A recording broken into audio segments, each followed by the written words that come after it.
قرآن مجید میں رمضان کے روزوں کے ساتھ دعا کا تذکرہ کیا۔ وَإِذَا سَأَلَكَ عِبَادِي عَنِّي فَإِنِّي قَرِيبٌ، فرمایا کہ اے نبی آپ ان سے یہ کہہ دیجئے کہ جب میرے بندے میرے بارے میں پوچھیں تو آپ ان کو بتا دیں کہ میں تمہارے قریب ہوں۔ اجیب دعوت الداعی اذا دعان، جب کوئی مجھے پکارتا ہے تو میں اس کی دعوت کا، اس کی دعا کا جواب دیتا ہوں۔ دعا اور رمضان یہ دونوں ساتھ ساتھ ہیں۔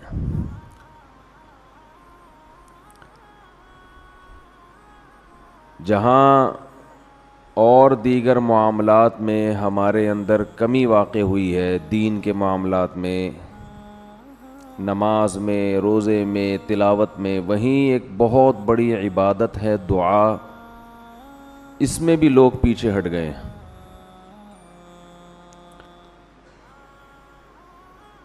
اور شیطان کی کوشش یہ ہوتی ہے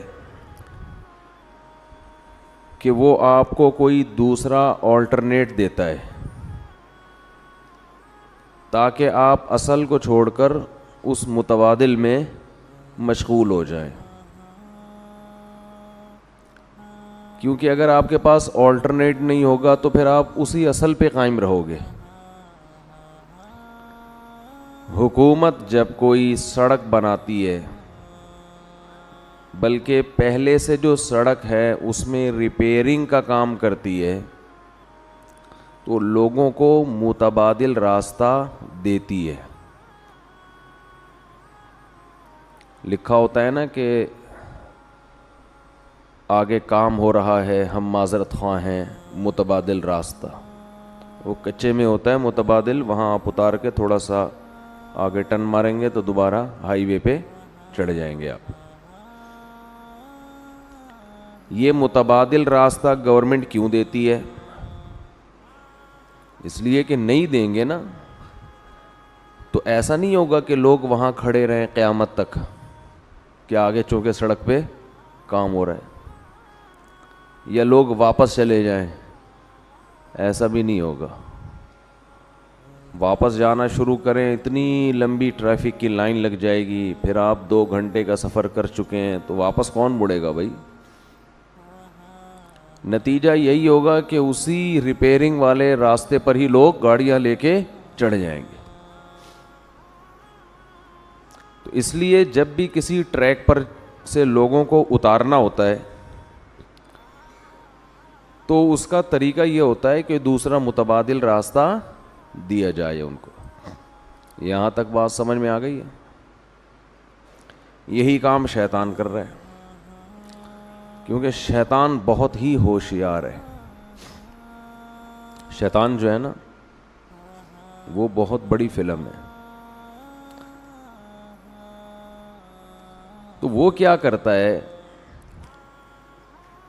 کہ بے دین کو تو ایسا کرتا ہے کہ جو جائز خواہشات ہیں ان سے ہٹا کے حرام خواہشات کی طرف لے کر جاتا ہے، حالانکہ وہ خواہشات کی نوعیت ایک ہی جیسی ہوتی ہے۔ آپ کو بھوک لگ رہی ہے، بھائی چوری کر کے بھی روٹی کھا سکتے ہو، اور جیب میں پیسے ہیں اس طرح بھی کھا سکتے ہو۔ چوری کرو گے ایک دفعہ آسانی ہوگی، لیکن ہمیشہ پھر چوری کرنی پڑے گی، ہر دفعہ کی ٹینشن۔ اور اگر پیسے کما لو گے تو ایک دفعہ کی ٹینشن ہے، لیکن ہمیشہ پھر عزت کے ساتھ خرید کے ساری زندگی کھاتے رہو گے۔ اب بھوک تو پوری کرنی ہے نا، تو شیطان کیا کرتا ہے، چور کو حلال راستہ سے ہٹا کے حرام بتاتا ہے، جس میں ٹینشن بھی زیادہ، ڈپریشن بھی، ضمیر بھی ملامت کرے گا، عزت کا جنازہ بھی نکلے گا۔ تو بے دین آدمی کو شیطان حلال خواہشات سے ہٹا کر کس طرف لاتا ہے؟ بولے نا یار، حرام۔ وہ نکاح سے ہٹائے گا، زنا کی طرف لائے گا، تو ہر چیز میں ایسا ہی کرے گا شیطان. دیندار آدمی کو جو دین کو فالو کر رہا ہے, دین پہ چلنا چاہتا ہے, اسے شیطان سنت سے ہٹا کے متبادل راستہ بدعت والا دے گا, یا وہ بدعت نہ بھی ہو لیکن وہ سنت جیسی اس میں روحانیت نہیں ہوگی, ایسا راستہ دے گا شیطان اس کو. سمجھ میں میرا خیال ہے آ رہی ہے بات, تھوڑی کہ ہمیشہ سمجھ میں نہ آئے, کبھی کبھی آتی بھی ہے. تو وہ ہمیشہ ایسا راستہ دے گا جو یا تو بدعت ہوگا وہ راستہ, یا اس میں بدعت نہ بھی ہو تو کم از کم جو سنت میں روحانیت تھی وہ اس راستے میں نہیں ہوگی.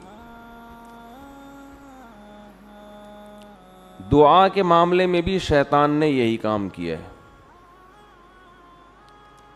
آدم علیہ السلام سے لے کے ہمارے نبی صلی اللہ علیہ وسلم تک جتنے پیغمبر آئے, پھر آج تک جتنے بڑے بڑے علماء, صلحاء, اولیاء, وہ اپنے تمام کاموں میں دعا کو بہت زیادہ فوکس کیا کرتے تھے کہ ہاتھ اٹھا کے اللہ سے گڑ گڑا کے دعا مانگی جائے. شیطان نے کیا کیا, دعاؤں سے ہٹا کے لوگوں کو وظیفوں پہ لگا دیا. میں نہیں کہہ رہا وظیفے حرام ہے, ناجائز ہے, اس میں وہ روحانیت بولو نہیں ہے. اتنی دفعہ یہ پڑھ لو, اتنی دفعہ یہ پڑھ لو تو یہ ہو جائے گا, اتنی دفعہ یہ کر لو تو یہ ہو جائے گا, یوں کر کے پڑھ لو گے تو ایسے کام ہو جائے گا, یوں کرو گے تو 4 ہو جائیں گی, اس طرح کرو گے تو 3 ہوں گی. شادیوں کی بات نہیں کر رہا, کچھ اور. اب آپ لوگ آٹومیٹک ہو گئے, اب شادی کا لفظ زبان سے نکالنے کی ضرورت ہے ہی نہیں. اب یہ مثال ہو گئی ہے, کسی نے کسی بھوکے سے پوچھا 2 اور 2 کتنے ہوتے ہیں, کہتے 4 روٹیاں ہوتی ہیں.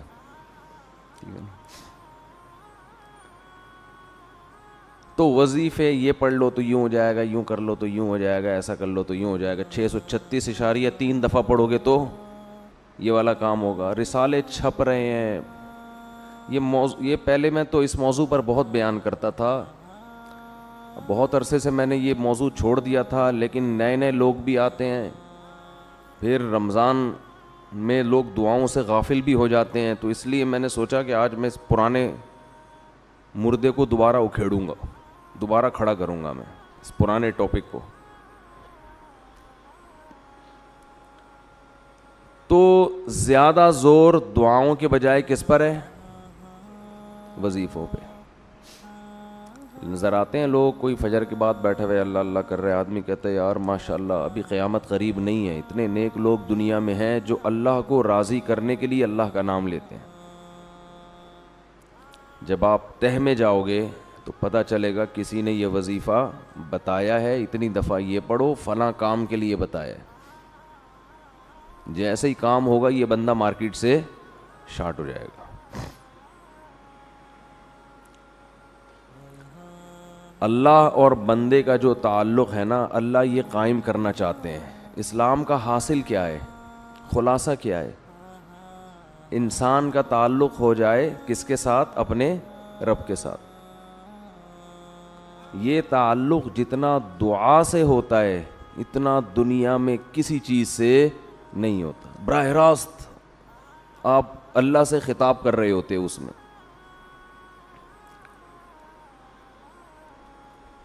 تو شیطان نے کیا کیا, دعاؤں سے ہٹا کے کس میں لگا دیا, وظیفوں میں. وہ بھی دعا ہی ہوتی ہے, وظیفہ بھی, لیکن اس میں جذبہ دعا والا نہیں ہوتا. وہ پڑھا جاتا ہے, مانگا نہیں جاتا. کہتے ہیں کتنا وظیفہ پڑھ لیا, دعا میں یہ نہیں کہتے کتنی پڑھ لی, کتنی مانگ لی. یہ بہت بڑا فرق ہے. اور کمال کی بات ہے, قرآن و سنت میں جو پیغمبروں کی دعائیں ہیں ان کو بھی ہم نے وظیفے بنا کے پڑھنا شروع کر دیا ہے, وہ بھی مانگی نہیں جا رہی. یونس علیہ السلام اللہ کی اجازت کے بغیر اپنی قوم کو چھوڑ کے نکل گئے. اللہ کی طرف سے آپ کو تنبیہ ہوئی, سمندر میں ڈالے گئے, مچھلی نے آپ کو نگل لیا. تو اب وہاں یونس علیہ السلام نے مچھلی کے پیٹ میں بیٹھ کر لا الہ الا انت سبحانک انی کنت من الظالمین یہ دعا مانگی تھی, جس کے یہ الفاظ تھے. یہ دعا تھی, اے اللہ تیرے سوا کوئی عبادت کے لائق نہیں ہے, سبحانکا تو ہر عیب سے پاک ہے. کیا مطلب؟ میرے ساتھ جو یہ کچھ ہو رہا ہے یہ تیرا قصور نہیں ہے, کیونکہ تو ہر عیب سے پاک. یہ تو نے غلط نہیں کیا. انی کنت من الظالمین, میں ہی کیا ہوں, میں ہی غلط ہوں, مجھ سے ہی غلطی ہوئی ہے. تو یہ الفاظ میں کیا کہنا چاہ رہے ہیں کہ میری غلطی کو معاف کر دے, یعنی بزبان حال یہ میسج تھا نا, یہ چھپی ہوئی دعا ہے اس کے اندر کہ اے اللہ تو ہر عیب سے پاک ہے, تو نے ظلم نہیں کیا, غلطی کس کی ہے, میری ہے, میں اپنی غلطی کا اعتراف کرتا ہوں. کیا مطلب؟ مجھے اس مصیبت سے نکال دے. فاستجبنا له فاستجاب له فنجیناہ من الغم, ہم نے دعا کو قبول کیا اور ان کو اس غم سے نکالا ہے ہم نے. ہونا یہ چاہیے کہ ہمیں جب کوئی غم ہو تو ہم بھی یہ دعا مانگیں جو یونس علیہ السلام نے مانگی تھی, اے اللہ یہ جو مجھ پر مصیبت آئی ہے تیرا قصور نہیں ہے, میں خطاوار ہوں. یہی دعا پڑھنی چاہیے نا, مانگنی چاہیے. اب دیکھو میرے منہ سے بھی پڑھ نہیں نکل رہا ہے, لیکن ہم یہ دعا جو ہے نا لا الہ الا انت والی, یہ دعا مانگتے نہیں ہیں بلکہ پڑھتے ہیں 101 دفعہ, 1,00,000 دفعہ, 345 دفعہ. سمجھ میں آ رہی ہے بات؟ یہ مانگی نہیں جاتی بلکہ کیا کی جاتی ہے, پڑھی جاتی ہے. جب پڑھی جاتی ہے تو مخصوص دانوں پہ ایک خاص مقدار کو مکمل کرنا ہوتا ہے.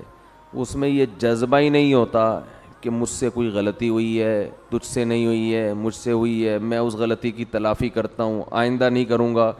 ایسا کسی کی کھوپڑی میں تصور بھی بول دے کیوں نہیں بھائی, نہیں ہوتا. تو قرآن اس سے آپ کو اس دعا کے ذریعے جو بتانا چاہ رہا ہے, جو ذہن بنانا چاہ رہا ہے, جو سوچ آپ کے ذہن میں اتارنا چاہ رہا ہے, وہ سوچ بنتی نہیں ہے. سمجھتے ہو کہ نہیں سمجھتے؟ ہاں جلیبیاں مل جائیں گی اس کے بعد آپ کو, کیونکہ ہم بچپن میں یہ وظیفہ پڑھنے مسجد میں جایا کرتے تھے. ورد ہوتا تھا آیت کریمہ کا 5,00,000 بار اور پتہ نہیں 2,00,000 بار. تو وہ دانے لا کے بوریوں کے بوری مسجد میں بچھائی جاتی تھیں. تو اعلان ہوتا تھا تو سارے محلے کے بچے مسجد میں ہم سمیت پہنچ جایا کرتے تھے. اس کے بعد جو گرم گرم جلیبیاں ملتی تھیں ان کی لذت اب تک زبان پہ محسوس ہوتی ہے. وہ جلیبیوں کا مزہ اب کہیں بھی نہیں آیا. ایسی گرم پتہ نہیں کہاں سے بنوا کے لا, مزہ بہت آتا تھا. جلیبی اگر گرم گرم ہو نا تو اس کا اپنا ہی مزہ ہے. کھا لیا کریں کبھی اپنے خرچے پہ. گوروں کو یہ سہولتیں ان کو کیا پتا ہے یار, دودھ جلیبی کیا ہوتی ہے, جلیبی کیا. تو پیزا بس برگر 2-4 چیزیں ہی ہیں.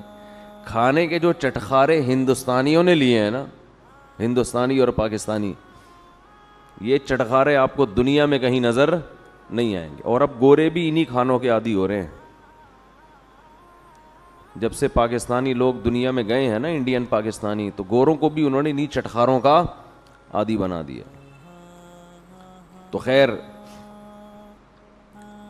تو یونس علیہ السلام نے فنادا فی الظلمات, رات کے اندھیروں میں اللہ کو پکارا. سمندر کے اندھیرا, مچھلی کا پیٹ کا اندھیرا. زکریا علیہ السلام کو اولاد نہیں ملی, بیوی بوڑھی ہو گئی, خود بھی بوڑھے ہو گئے, ساری زندگی اللہ سے دعا مانگتے رہے, اولاد دے دے, اولاد دے دے, اولاد دے دے. رب لا تذرنی فردا وانت خیر الوارثین, اے اللہ مجھے اکیلا مت چھوڑ, مجھے تنہا مت چھوڑ, مجھے اولاد چاہیے. فاستجبنا لہ, قرآن کہتا ہے ہم نے آپ کی دعا کو قبول کیا. آج جس کی اولاد نہیں ہوتی وہ یہ دعا مانگتا نہیں ہے بلکہ 101 دفعہ پڑھتا ہے. سمجھ میں آ رہی ہے بات؟ تو اللہ سے دعا کا تعلق قائم کرنا چاہیے ہمیں. سب سے مضبوط بندے اور اللہ کا جو ریلیشن ہے نا, یہ دعا کے علاوہ کسی چیز سے نہیں بنتا. لیکن جو کام سب سے مقدس ہوتا ہے اس شیطان رکاوٹ بھی سب سے زیادہ بولو اسی میں ڈالتا ہے. شیطان آپ کو کسی عبادت سے اتنا نہیں روکے گا جتنا آپ کو دعا مانگنے سے روکے گا. آپ حیران ہوں گے کہ میں کیسی باتیں کر رہا ہوں. شیطان تو دعا مانگنے سے بالکل نہیں روکتا. ہاتھ اٹھاؤ, دعا مانگو, یوں کرو, صلی اللہ تعالیٰ علی خیر خلقی برحمتک یا ارحم الراحمین, پتلی گلی سے نکل لو. صبح شام 25 دفعہ مانگ رہے ہیں. مسجدوں میں بھی مانگتے ہیں, امام 27ویں رات میں بھی ہوتا ہے, ہول سیل کے حساب سے دعائیں چل رہی ہیں. اور ہم کہہ رہے ہیں کہ شیطان آپ کو جتنا دعا سے روکے گا اتنا کسی اور کام سے. شیطان کیا کرتا ہے, دعاؤں سے ہٹا کے کہاں لگا دیا, وظیفہ, یہ پڑھ لو اتنی دفعہ, یہ پڑھ لو, یہ پڑھ لو. ہاں تو میں یہ کر رہا تھا کہ جتنا دعا سے اللہ کا قرب ملتا ہے, تعلق بنتا ہے, اتنا کسی اور عبادت سے نہیں بنتا. تو شیطان سب سے زیادہ رکاوٹ جو ڈالتا ہے نا وہ دعا میں ڈالتا ہے. دعا نہیں مانگنے دو اس کو. تو میں یہ کہہ رہا تھا, آپ کہیں گے کہ اتنے تو مانگی جاتی ہیں دعائیں صبح و شام. اصل میں یہی مسئلہ ہے, مانگی نہیں جا رہی, پڑھی جا رہی ہیں. مانگی بولو نہیں جا رہی, پڑھی جا رہی ہیں.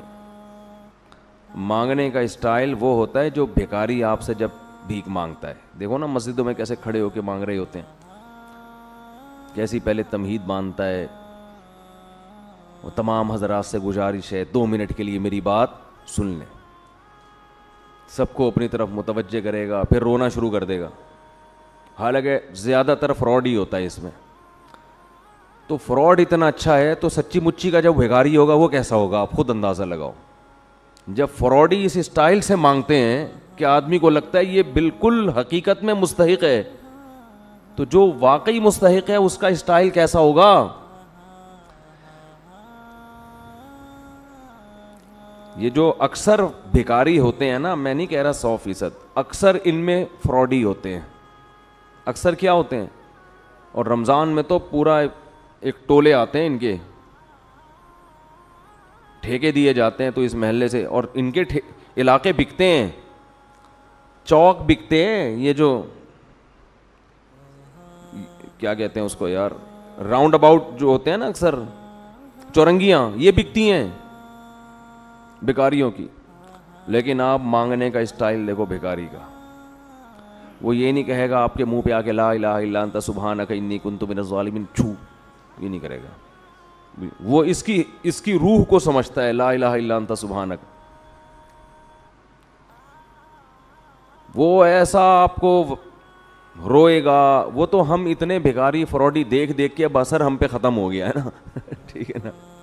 لیکن وہ مانگنے میں کمی نہیں کرتا. وہ ایسے اسٹائل سے مانگے گا کہ آپ کا دل چاہے گا کچھ نہ کچھ تو دو اس کو.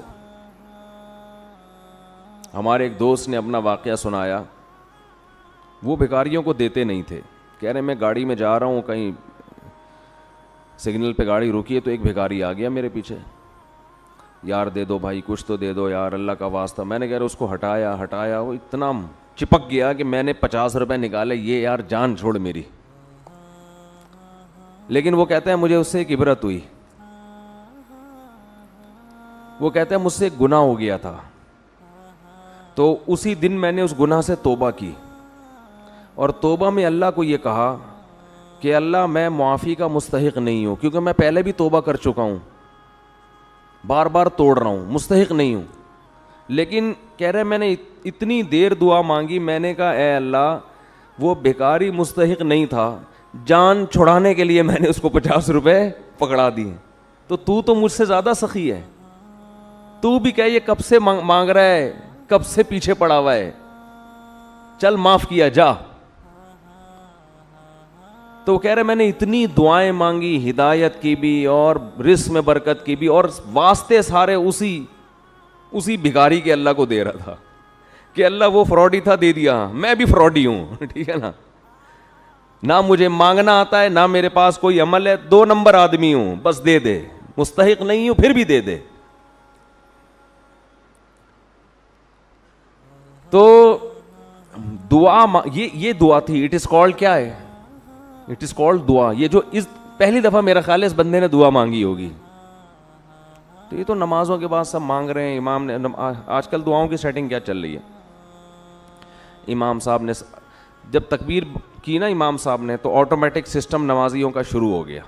نمازی سارے خود بخود روبوٹ کی طرح ہاتھ جا رہے ہیں، پھر کھڑے ہو جاتے ہیں. اس کے بعد سلام پھیر کے یاد آتا ہے اچانک یہ ہوا کیا ہے، درمیان میں گم. وہ ایک آدمی نے، امام صاحب نے 4 کے بجائے 3 رکعتوں پہ سلام پھیر دیا. پوری مسجد میں کسی نے بھی سبحان اللہ نہیں کہا. پیچھے 8ویں صف میں ایک آدمی نے کہا سبحان اللہ. امام نے کہا یار ان پورے نمازیوں میں سے تو کسی کو پتہ نہیں چلا، تجھے کیسے پتہ چل گیا کہ میں نے 3 پڑھی ہیں؟ وہ کہتے ہیں میری 4 دکانیں ہیں، 4 رکعتوں میں 4 کا حساب ہوتا ہے. آج 3 کے بعد ہی سلام کی آواز آ گئی تو مجھے لگا کہ 1 رکعت امام صاحب پی گئے. امام صاحب 1 رکعت پی گئے ہیں. تو سارے سو رہے ہوتے ہیں. تراویح میں تو زیادہ ہوتا ہے یہ سلسلہ. پھر وہ ایک فارمیلٹی ہے دعا کی، اس پر ہاتھ اٹھا لیتے ہیں، یا اللہ فلاں کی بخشش کر دے، یہ کر دے، وہ کر دے. پورا ایک ترتیب سے مانگے. میں منع نہیں کر رہا اس سے، اس دعا میں جان نہیں ہے. امام کو بھی پتہ ہے میں نہیں مانگوں گا مجھے امامت سے نکالیں گے. مؤذن جو پیچھے جو نمازی ہوتے ہیں وہ سمجھتے ہیں کہ یہ نماز کا حصہ ہے، تو جب جو ہے تو چلو یوں کر لو تو پھر یوں کر لو. ایسے چل رہا ہوتا ہے. جیسے وہ تعزیت کے لیے KPK میں دعا ہوتی ہے نا، پبلک آتی ہے، دعائے خیر، ہاتھ اٹھایا یا رکھے چلو گئی. پھر دوسرا آیا دعائے خیر اللہ، کچھ بھی وہ ان کی پشتوں میں کچھ الفاظ چل رہے ہوتے ہیں، اس طرح ماشی انڈی والا انخا دے دغت مغت ہو دکڑے، چلو جی ختم ہو گیا. پھر دوسرا، تو ان کو مردے کے، اکثر لوگوں کو مردے کے بخشوانے سے کوئی تعلق نہیں ہوتا. ان کو تو ایک لواحقین کو دکھانا ہے کہ ہم بھی کیا کر رہے ہیں، تمہاری میت کے، تمہارے غم میں تمہارے ساتھ برابر کے شریک ہیں. تو وہ دعا تھوڑی ہے. دعا تو وہ ہوتی ہے جو آپ بیٹھ کے پھر مانگیں، اللہ میرے باپ کا انتقال ہو گیا، میری ماں کا انتقال ہو گیا، اے اللہ اسے قبر کے عذاب سے بچا، اس کے گناہوں کو معاف کر، جو ابراہیم علیہ السلام مانگتے تھے.